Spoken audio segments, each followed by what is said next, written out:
Okay, story time about my first real attempt to escape my narcissistic ex. So, by this time, we had already been together for about a year and a half. He had already cheated multiple times that I found out about with receipts. And I was so unhappy. We had just gotten back from a trip to Japan where he, in my opinion, assaulted me again. And I will tell that story because it's also hilarious now that time has gone on. So when I got back from Japan, after that incident, I decided this is enough. This is enough. I can't live like this. I don't want my kids around this man. I don't want them within 10 miles of this man. I don't want my daughter to see me being treated this way and think that it's okay. I had to do something. So the first thing I did was I owned a really big sectional, and I knew I wouldn't be able to take it to an apartment.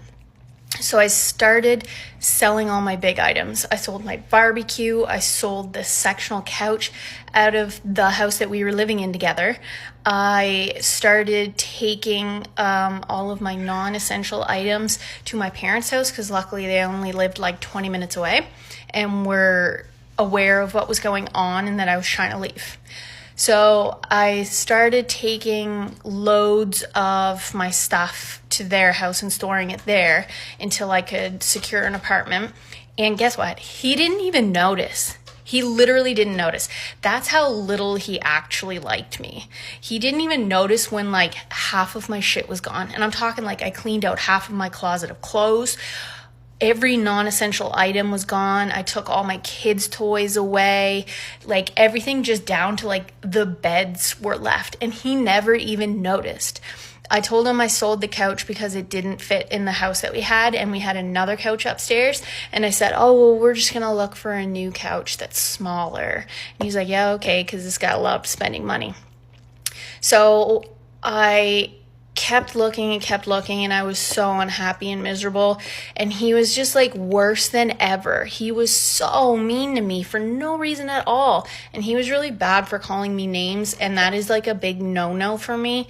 I learned that in my previous marriage where it was way more respectful. Like, you just don't call each other names. You don't need to. You can always discuss things as mature adults. But he was really bad for calling me names, and he would go off and freak out, and I was walking on eggshells worse than ever. So just by accident, I happened to find an apartment, and it was like perfect. It was perfect. So I cashed out some of my RRSPs, which I know you're not supposed to do that, and I was like, you know what, this will be worth it to get out of this situation. So I cashed out my RRSPs. My parents told me they would help me with like my first month's rent and security deposit just to get me out of there. And I secured the apartment within like a couple days. So we're coming up on Mother's Day. I have my kids for Mother's Day. He did not have his son that weekend, but he went out and like bought me a card and got my kids to sign it. And, you know, it was cute or whatever, but there was still this just horrifying undertone of anger. But he tried to keep it at bay when the kids were around, but he just really did a bad job of it. So Mother's Day was on a Sunday. Next day I went to work, and like I said, he worked night shifts all the time. So I very rarely saw him, but the next day he was home. He must have worked back shift that night. So Monday, after Mother's Day, I get home from work. I'm getting ready for the gym because he wanted to go to the gym. I didn't want to go to the gym. He's a hardcore gym guy, steroids, typical. He was outside cleaning the truck when I got home. Didn't say hello to me, nothing. Just outside cleaning the truck.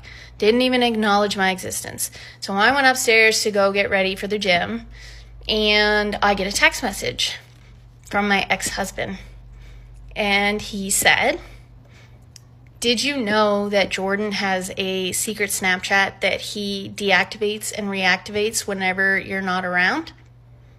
And he's trying to have sex with girls at his gym? I was like, okay.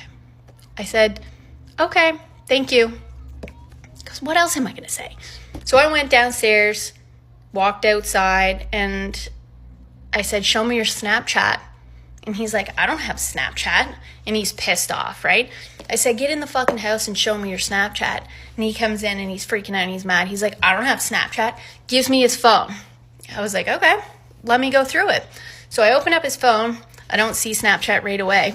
So I went into the app store, downloaded the app, and at this point my brain is on autopilot. I'm just like working off of like adrenaline.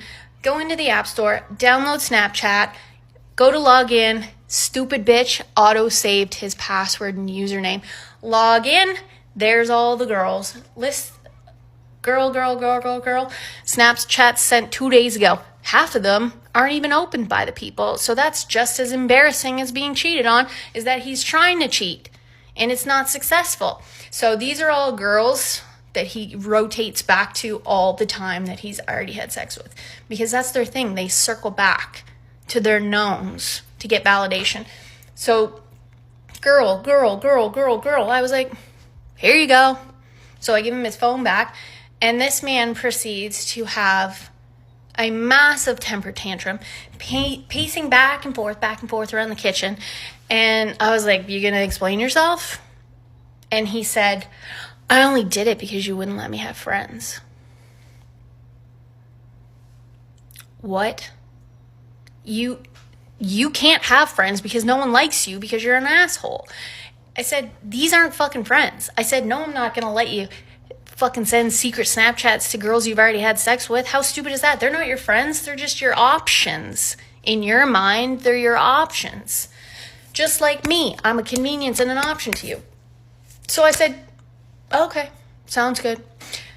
So I went upstairs and he's like, where are you going? I said, I'm going to pack my stuff. And he's like, what do you mean? I said, I'm going to pack my stuff. I'm leaving. I'm moving out. And because I had already moved out almost all of my things, it only took me about 20 minutes to get the rest of my stuff out. And I said, and I'll be back Friday for my king-size bed and all my other little shit that I can't pick up today. And he's like, are you serious? So this guy starts crying on his knees, saying he can't live without me, blah, blah, blah. You know, the general speech that they all have lined up, the same thing, crying and screaming and freaking out. And I was like, okay, sounds good. And so I packed all my shit and went to my parents. And on that Friday, I got a U-Haul and I showed up at the house, and he thought I was bluffing. And I made him take apart my kids' bunk beds and put them in the U-Haul. I made him take apart the king-size bed that he was still using, and he got mad at me for taking. I bought that 7 years before I even met him. That's my fucking bed, and he wanted me to leave it for him. He said, well, what am I going to sleep on? I said, well, what the fuck would I sleep on? Why are you more important than me? So I made that man pack up that U-Haul, and I drove out of the driveway. And unfortunately, there is going to be a part 2, because I did end up going back, and that's embarrassing to say, but it's okay. So follow along for part 2. Okay, part 2 of my first real attempt to leave my narcissistic ex. So once I left the house, I immediately went right to my brand new apartment. And, you know, obviously I was nervous. I was sad. I was grieving a future I thought I was going to have. Although I know that sounds delusional looking back, because you can't have a future with these people. And they do future fake. And we were engaged. But to them, that's just a piece of paper, and you're just a trophy, and they don't care. They'll still cheat and lie and torture you. So anyways, I go straight to my apartment, unpack, do all my things. I was so happy with myself, so proud. I went out and, you know, got all the essentials, and obviously he was contacting me incessantly to get back together, and he didn't know about the apartment at that point until probably the next day, once I was safely secured, and I didn't tell him where it was. He said, I hope you're settling in well at your parents'. And I said, I'm not at my parents'. I got my own place. I've had this planned for a long time. I didn't want to be with you anymore. I don't like you.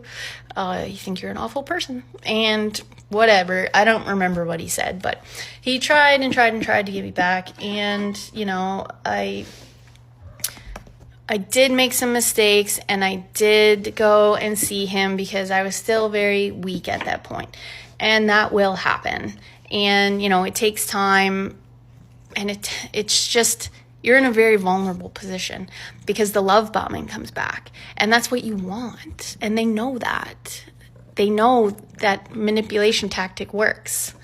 And it did work. It did still work because I was weak and I was hurt and I couldn't believe that someone would do these things to me. So anyways, I was in my apartment for probably a month and a half, and luckily this was like a month-to-month lease. After a month and a half, somehow, with the tears and, the love bombing, he did absolutely convince me to come back to the house. But oh my gosh, sorry, that was my cat. But I knew inside my soul that it was wrong. My intuition was screaming at me, don't do it, don't do it. It was just screaming at me, and I still did it, even though I knew I shouldn't. Always trust your gut. And I did go back. What a mistake. So I gave up my pretty apartment and I'm not even going to call it independence because I was still depending on him in a way. And I know the only reason he wanted me to come back was to pay the bills because I have a good job and he has a good job too, but he works an insane amount of overtime to be able to cover his bills, which is the wrong thing to do. I know the only reason now, looking back, is that he just wanted someone to pay half the bills. He didn't actually love me. He just wanted my money because he was drowning in debt. And he said that I abandoned him because I found him cheating on me again. I abandoned him. No, these are simply the consequences of your actions. So I did go back. However, I was only back there for 3 weeks and he was back into the same bullshit. It wasn't even a week later and he was still mistreating me. And let me tell you, the whole time that he was trying to get me back, he would go through temper tantrums, he would freak out, he would threaten off himself, he would do anything to try to get my attention to come back and baby him because he has this mother wound from being abandoned, he says, and uses that as a crutch and an excuse.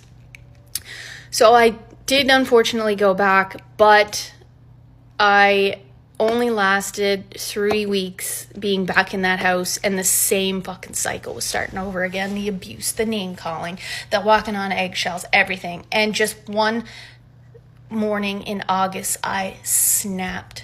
And unfortunately, all 3 kids were there when it happened, and he was making our life hell that weekend because he can't handle kids. He can't handle kids at all. He can't handle any stress. He can't handle anything out of the norm. So he was freaking out, and then I just snapped, and I told my kids, get in the car. We're moving out. And he's like, what are you doing? And his own son didn't want to be there anymore, so he wanted to go home with his mother because he was being so mean. And so he went home to his mother early. I took my kids and took them to my parents, and then moved the bulk of my stuff that day while they were at my parents', and I was able to secure a truck, and I had everything out that day. And that was the final straw, and I haven't been back. I have never been back. The only times I've ever been back to that house were to do things for the house because it's for sale. It went for sale shortly after that. Unfortunately, the market is not great around here in that price range for what it is, and so it's taking a long time, and my money is tied up in that, and it is hurting me financially. It's a struggle without that money. So I didn't go back, and I'm so proud of myself.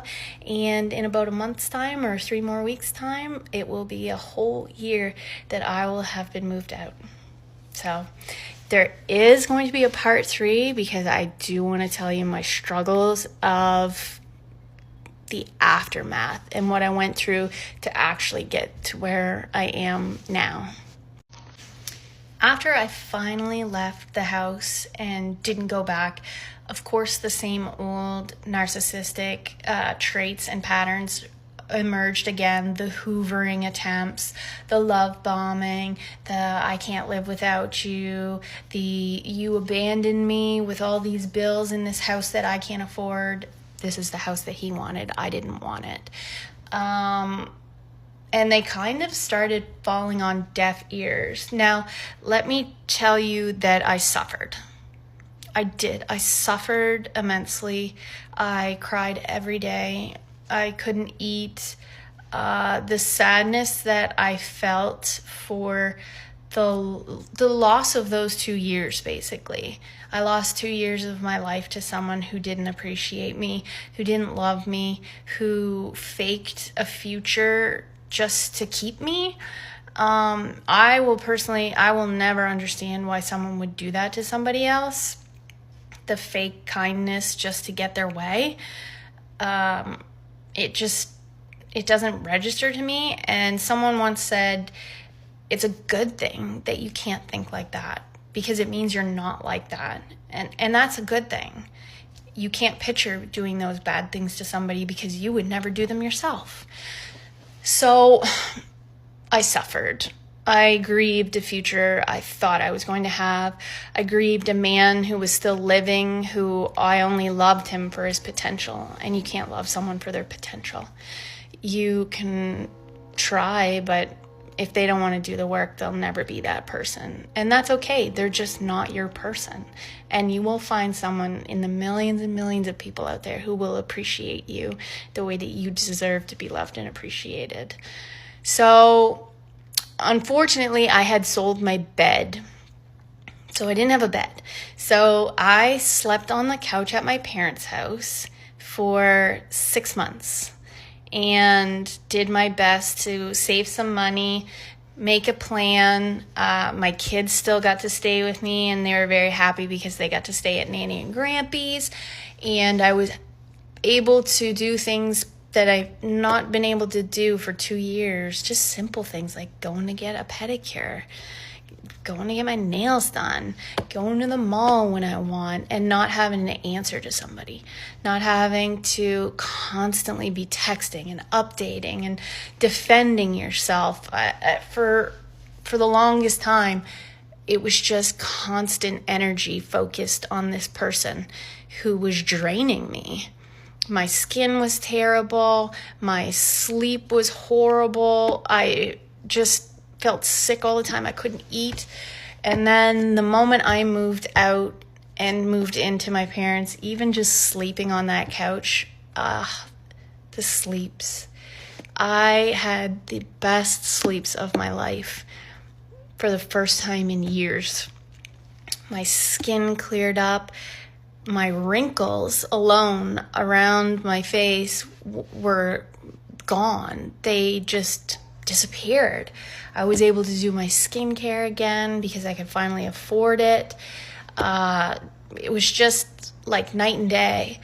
And even just not too long ago, a couple months ago, I actually ran into his grandmother, who I hadn't seen in like a year and a half, and she didn't even recognize me until I said who I was, and she said, "Oh my God, you look 10 years younger." I said, "Yeah, it's because I don't have your dusty, crusty grandson torturing me every day."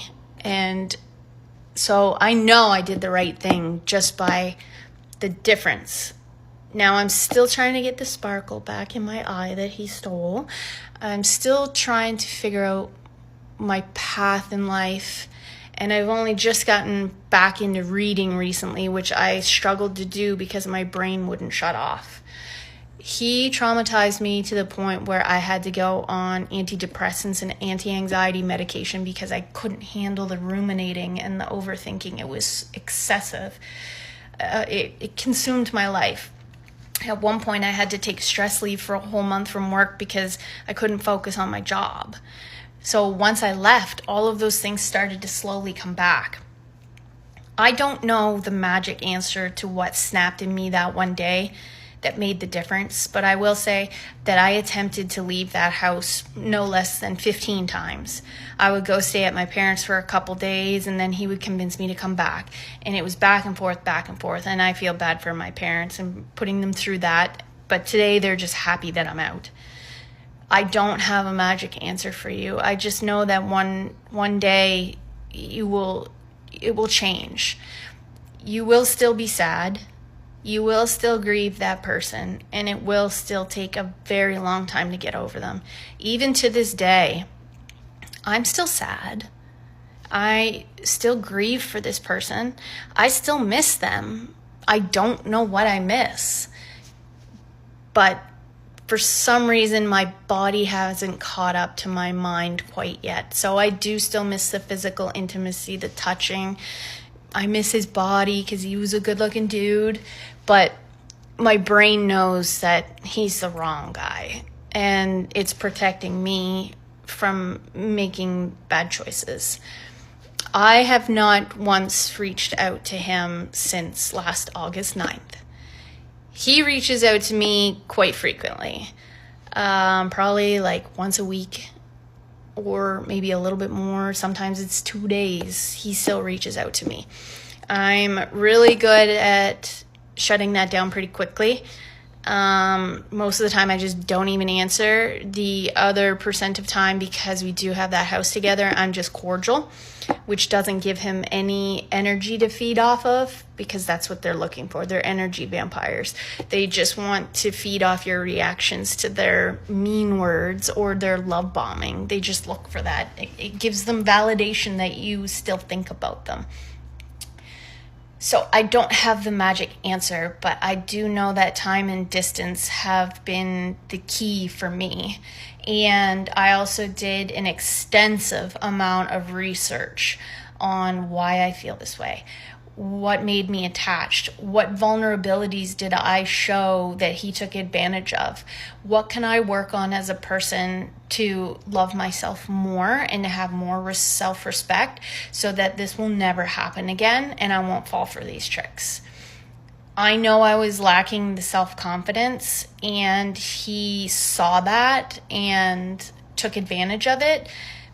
And I mean, kudos to you, because your methods work. Clearly, the charm works, and that's why they're successful, although they cannot keep a relationship for very long due to their narcissistic tendencies.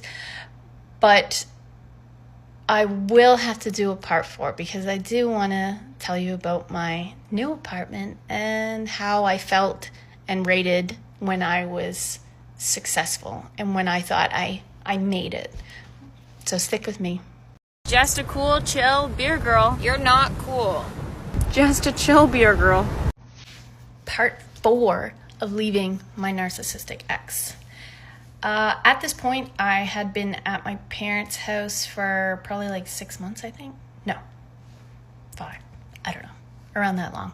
And I was getting a little antsy because they're older. If I left the house, they'd be like, well, where are you going? What are you doing? Who are you with? And look, I'm 36.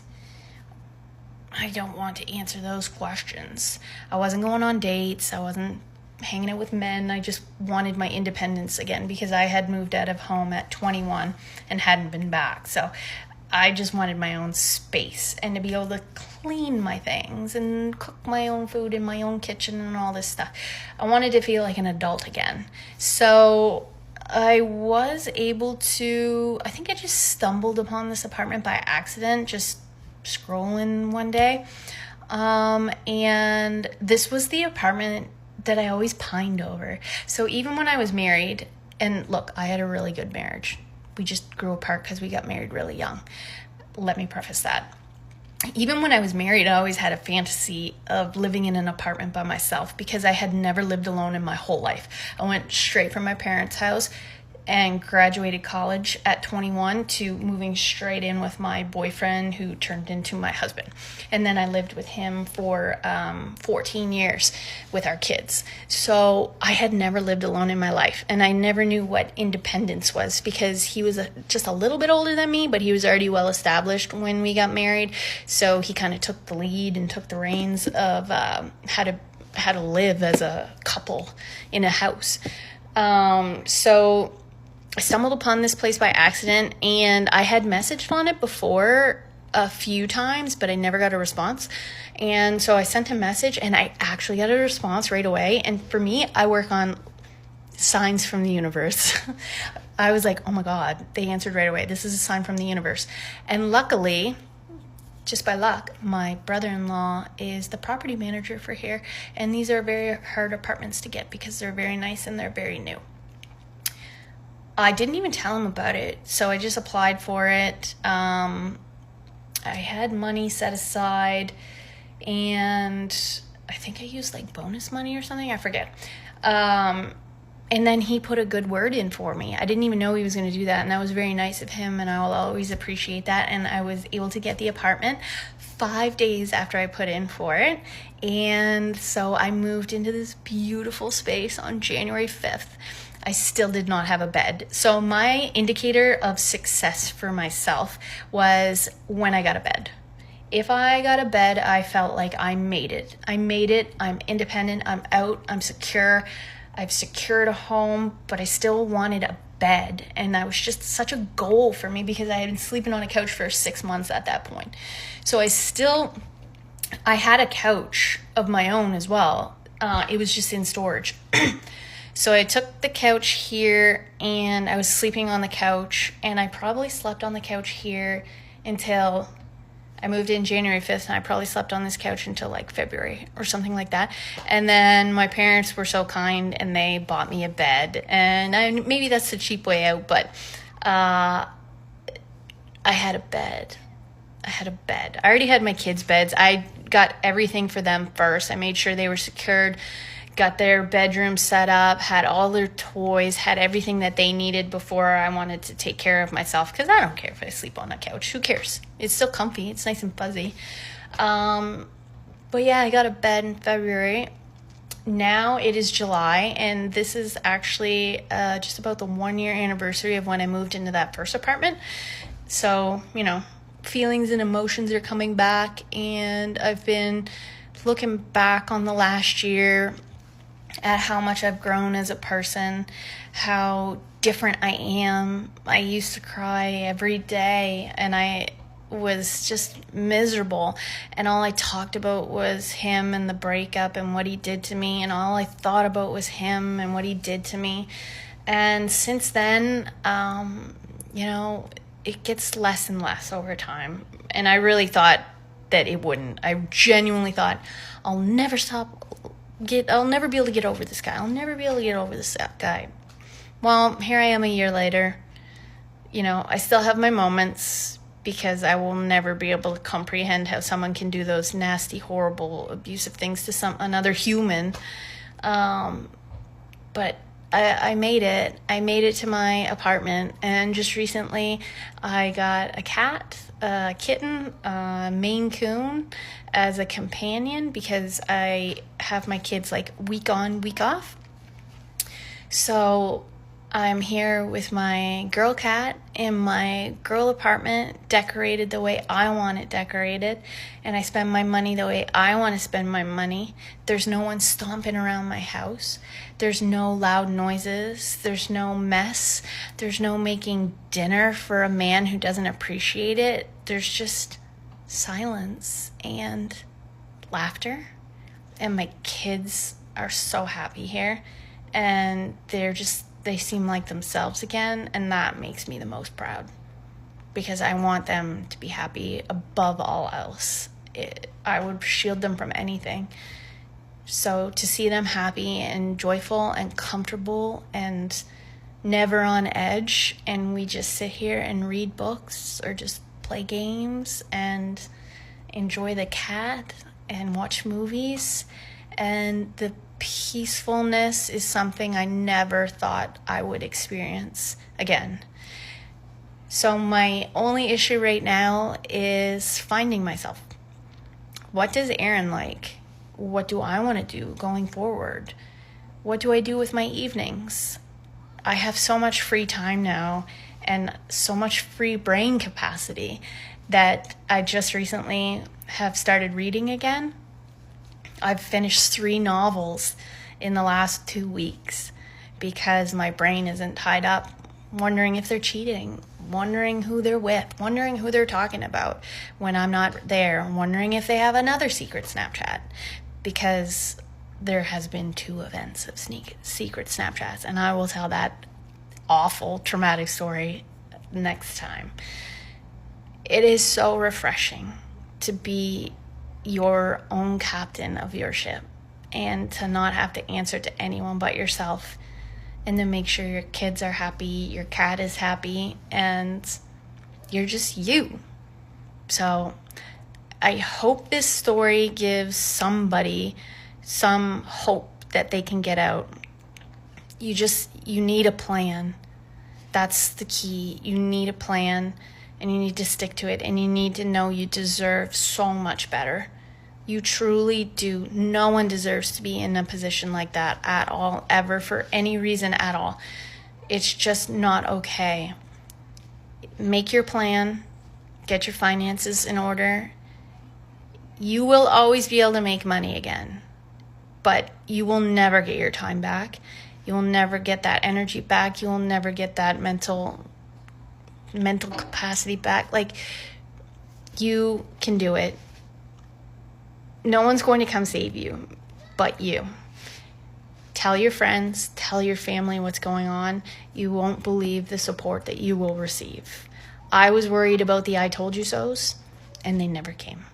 You can do it. I know you can. And if anyone needs help, please reach out.